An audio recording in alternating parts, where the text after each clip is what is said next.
upaya pengendalian harga jual dari pemerintah Indonesia terhadap rokok dan produk tembakau, seperti sigaret, cerutu, serta rokok daun yang dipungut dan berlaku pada saat pembelian. Ketentuan ini berlaku dengan adanya Undang-Undang Nomor 11 Tahun 1995 tentang cukai dengan perubahan yang mengacu pada Undang-Undang Nomor 39 Tahun 2007. Aturan ini kemudian diteruskan Undang-Undang Nomor 28 Tahun 2009 tentang Pajak Daerah dan Retribusi Daerah atau PDRD, di mana pengenaan pajak tembakau dengan cukai rokok dibedakan. Bahaya konsumsi rokok bagi kesehatan telah dibuktikan oleh banyak penelitian di dunia. Pengendalian konsumsi tembakau telah menjadi gerakan bersama yang memerlukan kontribusi berbagai macam pihak. Salah satu mekanisme pengendalian rokok yang dapat dilakukan oleh pemerintah adalah dengan meregulasi harga jual rokok melalui cukai.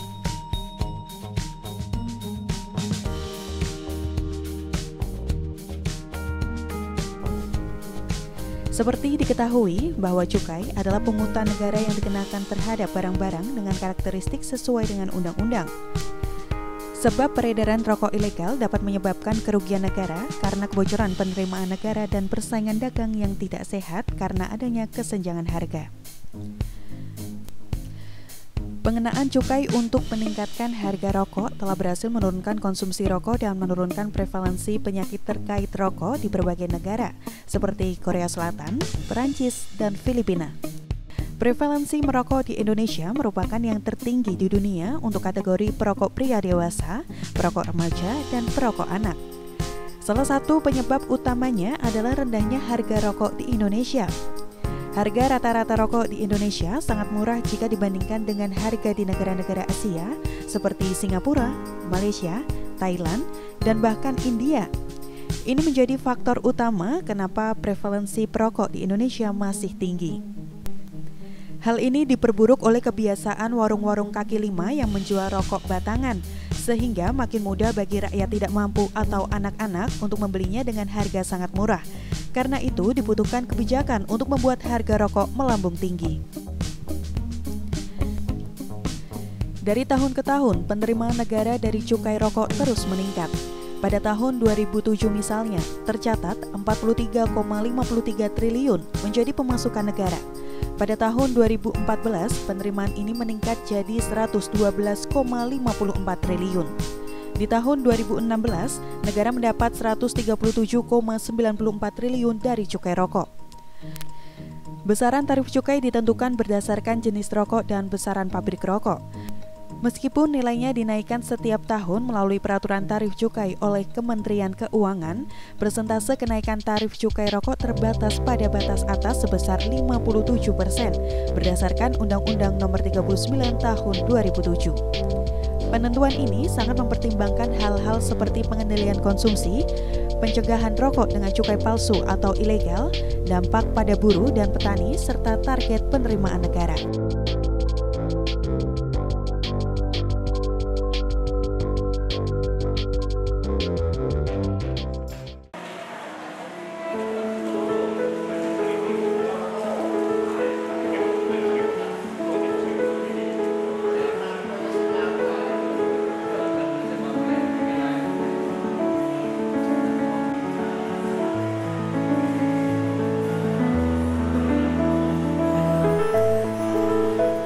Terkait maraknya rokok ilegal yang berada di pasaran, Bea Cukai tidak pernah berhenti mengedukasi masyarakat tentang ketentuan cukai agar masyarakat semakin waspada. Salah satunya melalui kegiatan sosialisasi yang diadakan pada hari Kamis, tanggal 8 Juni 2023 kali ini. Bea Cukai Semarang hadir dalam acara sosialisasi gempur rokok ilegal.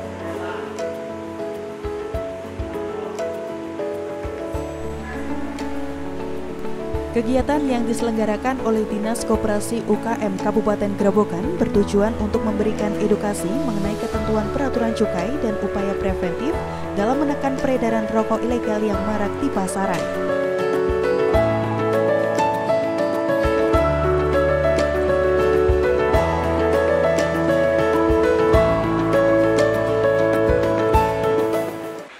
Puji dan syukur pada kita panjatkan kehadiran Tuhan yang Maha Esa atas limpahan rahmat berkah dan hidayahnya pada hari ini tanggal 8 Juni 2023 kita dapat melaksanakan sosialisasi ketentuan di bidang cukai. 2. Mendengarkan lagu kebangsaan Indonesia Raya dilanjutkan dengan Mars Koperasi dan Mars Gerobogan Hebat. 3. Doa. 4. Sambutan atau pengarahan sekaligus pembukaan acara sosialisasi ketentuan di bidang cukai. Marilah kita membuka acara pada pagi hari ini dengan bacaan basmalah bersama-sama.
Marilah sejenak kita bersama-sama menundukkan kepala bermunajat kepada Allah Subhanahu wa taala agar kegiatan kita hari ini berkait dan bisa berjalan dengan lancar.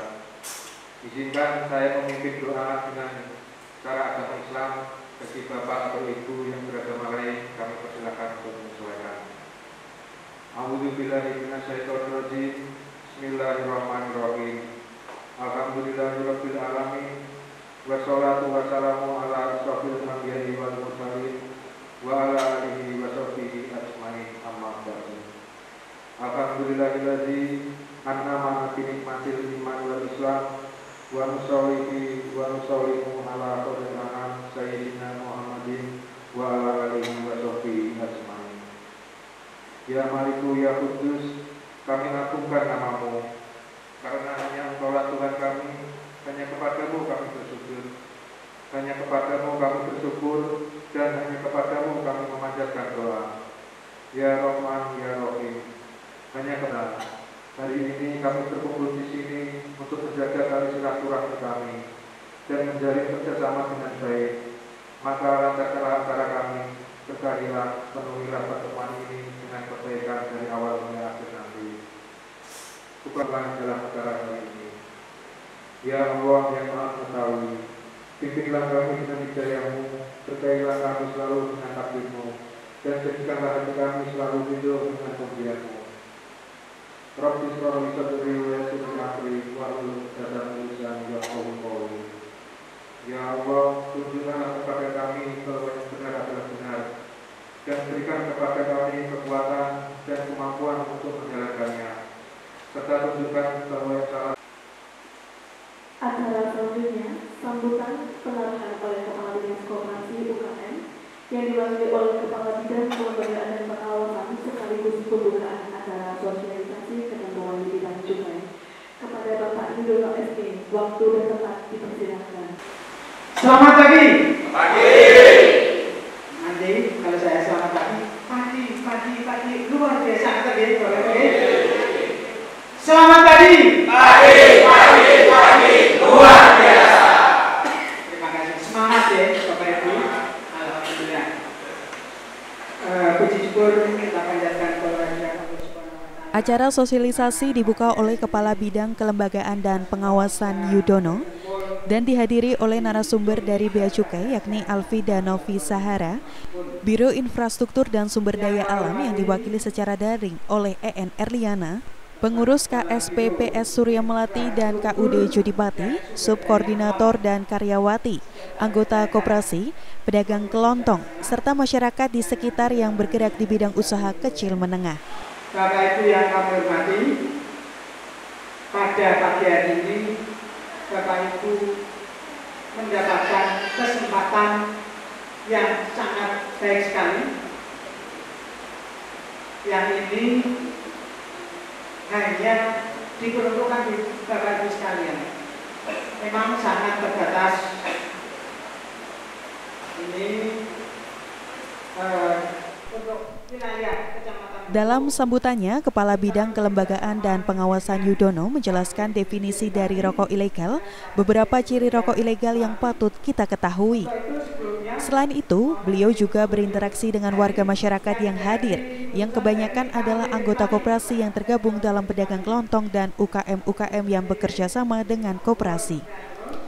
Beliau menghimbau kepada para pedagang untuk tidak tergiur dengan harga yang murah dan berhati-hati dengan maraknya peredaran rokok ilegal di wilayah Kabupaten Grobogan. Selain merugikan negara, rokok ilegal juga berbahaya bagi masyarakat.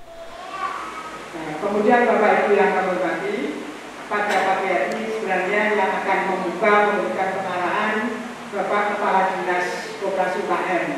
Tapi karena memang acaranya yang berbagian, mohon maaf bahwa sampai dengan hari ini beliau masih ada kegiatan yang lain sehingga beliau mewakilkan kepada diri kami. Beliau berharap rokok ilegal tidak ada lagi di Kabupaten Grobogan dan semoga setelah hadir dalam sosialisasi ini, masyarakat yang umumnya para pedagang dan UKM sekitar dapat memberi informasi mengenai rokok ilegal kepada orang terdekat untuk tidak membeli, menjual, maupun mengkonsumsi rokok ilegal. Assalamualaikum warahmatullahi wabarakatuh. Terima kasih kepada teman-teman. Jadi pada hari ini tanggal 8 Juni tahun 2023 kita mengambil tempat di Kecamatan Gubuk. Kita bekerja sama, Dinas Koperasi bekerja sama dengan KUD Jodipati dan juga KSPPS Surya Melati. Kita mengadakan sosialisasi kepada anggota-anggota koperasi yang khususnya yang di rumah berjualan, kemudian anggota koperasi yang dimana usahanya biasa dilayani oleh koperasi, kerjasama dengan koperasi. Kita berikan penyuluhan rokok ilegal itu yang bagaimana, rokok legal itu yang bagaimana. Kemudian nanti setelah kembalinya dari kegiatan sosialisasi ini, kita harapkan mereka bisa menularkan ilmunya kepada keluarganya, masyarakat sekitarnya, sahabat-sahabatnya, ataupun melalui WA group yang dimilikannya. Kami berharap rokok ilegal ini tidak ada di Kabupaten Grobogan, semakin lama semakin habis. Saya kira itu saja, Mas Ye. Terima kasih. Assalamualaikum warahmatullahi wabarakatuh. Selanjutnya, Bea Cukai Semarang yang diwakili oleh Alfida Novi Sahara selaku Humas Bea Cukai Semarang memberikan edukasi mengenai dasar peraturan barang kena cukai, ciri rokok ilegal, persyaratan penerbitan NPP-BKC atau nomor pokok pengusaha barang kena cukai, hingga cara pengecekan keaslian pita cukai.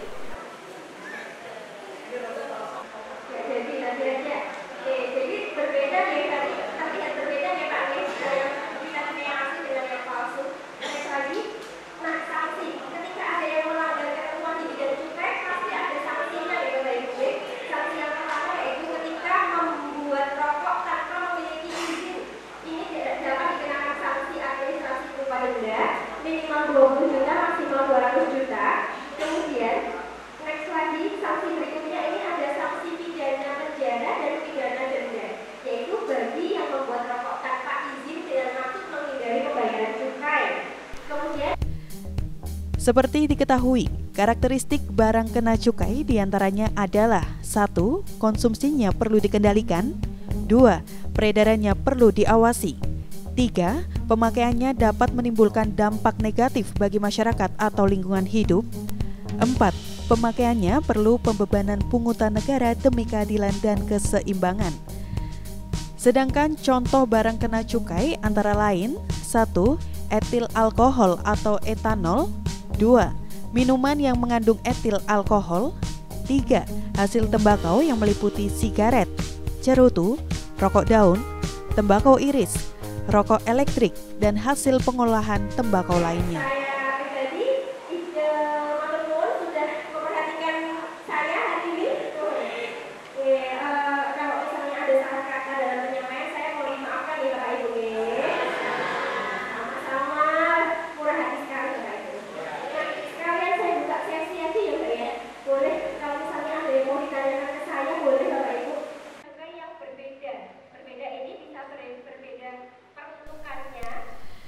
Selain itu, Novi juga menjelaskan persyaratan penerbitan NPP BKC agar para peserta yang sudah siap menjadi pengusaha di bidang hasil tembakau tidak kesulitan dalam alur perizinannya. Jadi di rokok itu biasanya ada keterangan seperti ini nih Pak. SKT. SKT itu sigaret kretek, ingat tidak Pak? Ya, betul sekali. Nah ini kalau kita sinar pakai UV, bulu garudanya menyala ya Pak. Acara cukup komunikatif dengan banyaknya masyarakat yang bertanya mengenai ciri-ciri rokok ilegal. Beberapa bahkan bertanya apakah rokok yang dibawanya merupakan rokok legal atau ilegal. Hal ini menjadi stimulasi bagi masyarakat untuk lebih sadar terhadap bahaya rokok ilegal bagi kesehatan dan tentunya sangat merugikan negara.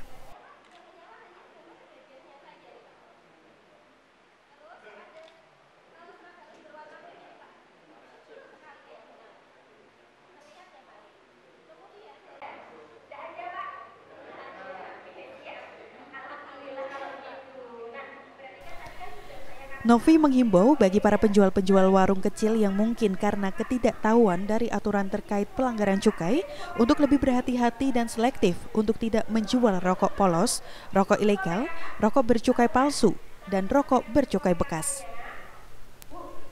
Dan apabila menemui oknum atau sales yang menawarkan rokok dengan harga murah, kemudian dikemas dengan tidak ada pita cukai dan memiliki indikasi mencurigakan, agar jangan pernah diterima dan diperjualbelikan.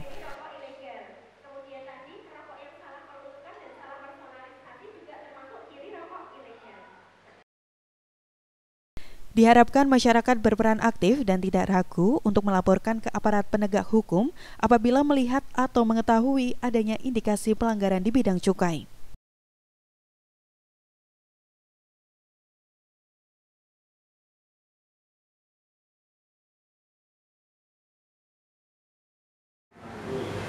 Nah, ini namanya sigaret atau biasa kita sebut rokok.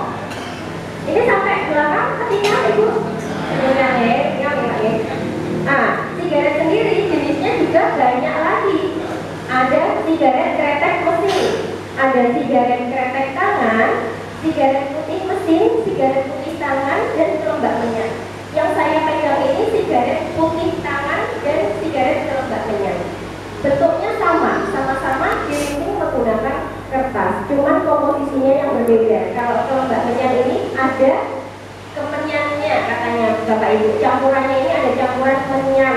Nah, kemudian kalau bedanya kretek sama yang bukan kretek apa Pak?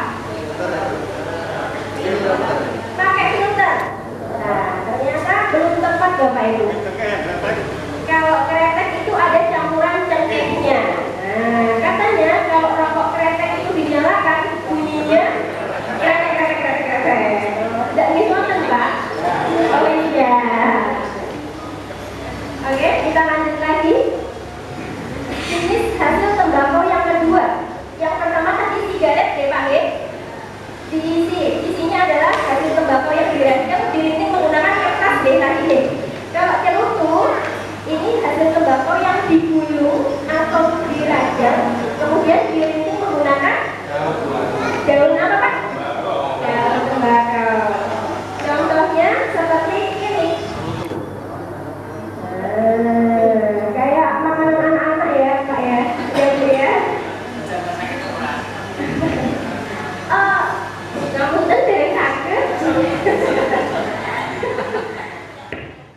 Nah, jadi saya harapkan kepada Bapak Ibu seluruh masyarakat di Kecamatan Gubuk pada khususnya untuk turut berperan serta memberantas rokok ilegal. Caranya yaitu dengan yang pertama, tidak memproduksi rokok tanpa izin.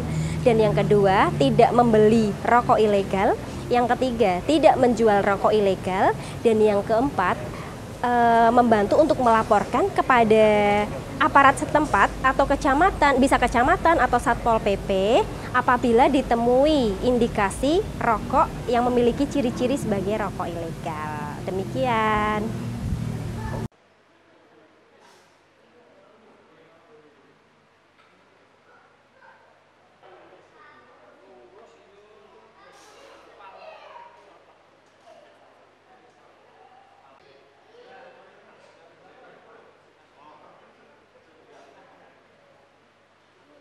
Selanjutnya adalah pemaparan dari EN Eriana selaku perwakilan dari Biro Infrastruktur dan Sumber Daya Alam Sekretariat Daerah Jawa Tengah yang menjelaskan tentang alokasi dana bagi hasil cukai hasil tembakau atau DPHCHT yang dilakukan secara daring.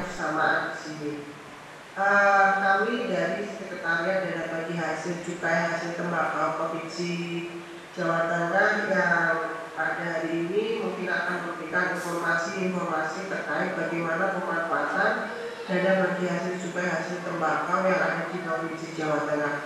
Tadi dari Bea Cukai sudah menyampaikan materi mengenai cukai, apa itu cukai, kenapa terkait dengan rokok ilegal, kenapa ciri-ciri rokok ilegal. Nah, jadi Bapak Ibu, dari sebatang bungkus rokok itu ada namanya pita cukai, uang yang masuk kepada negara yang kalau melintingnya pakai tangan itu satu batang, yaitu 110 rupiah yang masuk kepada negara. Kemudian kalau melintingnya pakai mesin, satu batangnya kurang lebih sekitar 980 rupiah per batang yang masuk kepada negara. Nah, uang-uang ini dihimpun oleh negara, kemudian dibagi hasilkan melalui Pemda, dalam hal ini pemerintah provinsi yang kemudian membagi kepada pemerintah kabupaten kota, kemudian disalurkan lagi untuk kepentingan masyarakat. Nah, inilah namanya dana bagi hasil cukai hasil tembakau.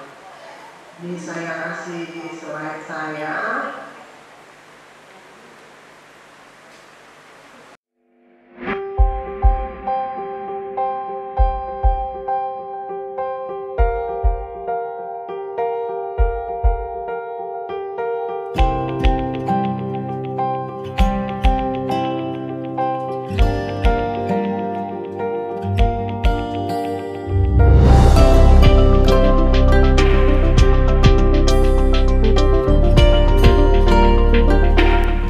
Berdasarkan Peraturan Menteri Keuangan Nomor 139/PMK07/2019, dana bagi hasil yang dialokasikan dalam APBN kepada daerah berdasarkan angka persentase tertentu dari pendapatan negara untuk mendanai kebutuhan daerah dalam rangka pelaksanaan desentralisasi. Sedangkan cukai hasil tembakau merupakan pungutan yang dikenakan atas barang kena cukai berupa hasil tembakau yang meliputi sigaret, cerutu, rokok daun, tembakau iris, dan hasil pengolahan tembakau lainnya.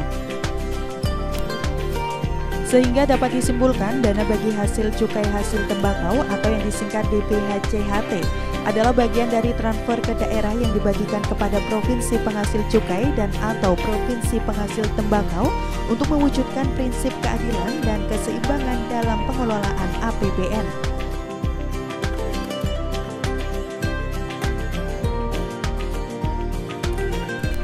Besaran DPHCHT selalu diperbarui mengikuti kontribusi produksi tembakau atau hasil tembakau pada tahun sebelumnya.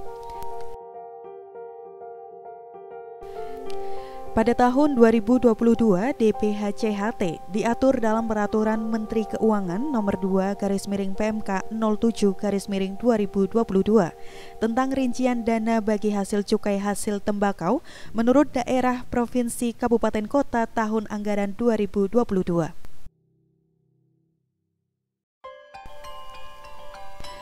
Berdasarkan peraturan tersebut, alokasi DPH-CHT untuk tahun 2022 adalah sebesar Rp3.870.600.000.000 yang dibagikan kepada 25 provinsi penghasil cukai dan atau penghasil tembakau. Selain besaran DPH-CHT, perlu diatur pula tata cara pemanfaatan DPH-CHT tersebut.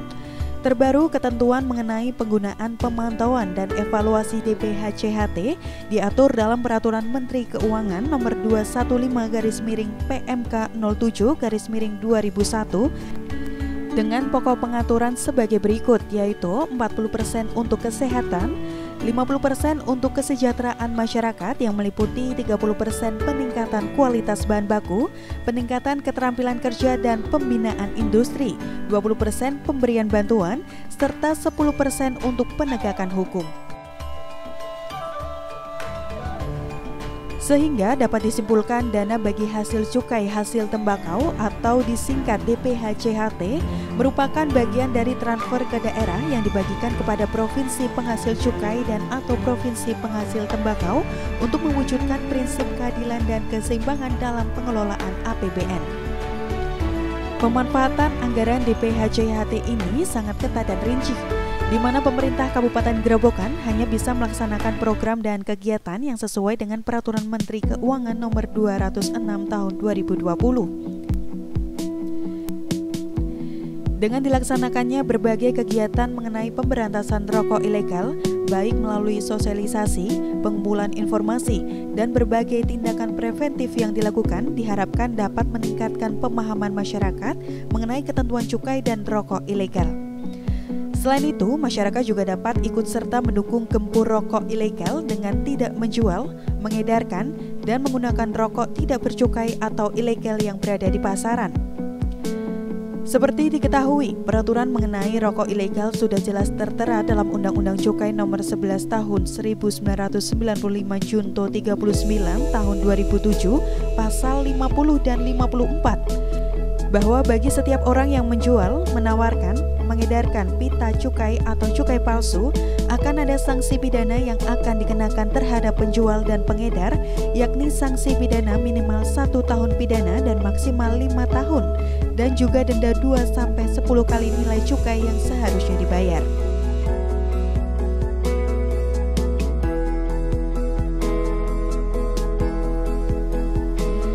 Dan untuk warga yang ingin melaporkan peredaran rokok ilegal juga bisa menghubungi kantor Bea Cukai Semarang, yaitu melalui telepon ke 024 764 30205 atau melalui akun Instagram Bea Cukai Semarang di @beacukai_semarang.